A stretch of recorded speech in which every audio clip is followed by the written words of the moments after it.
Athanasius is the most exciting man and theologian. He lived a life, well, half of it was on the run. He had this sparkling sense of humour and an intellect with this extraordinary rapier penetration. Very, very few people have ever had. And that came in useful. He was born in sort of 296, 298, around there AD. And it came in as useful from around the year 318 to 320. There was a presbyter in the church of Alexandria where he was.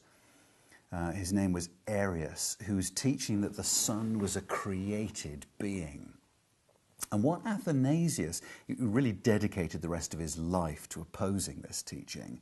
What Athanasius so brilliantly saw was the devastating consequences of that false teaching. He saw that, well, if the Son is a created being, then God is not eternally a father. It's just he chose to have a son at some point. So if he's not eternally a father, he's not eternally loving.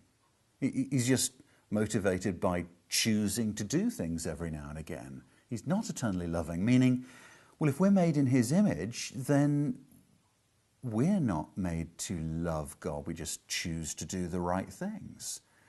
But also, it affected not only this vision of who God is, does the Son reveal a God who's eternally a loving Father, but also affected the very shape of the gospel, that if God is not a Father loving his Son, what is salvation?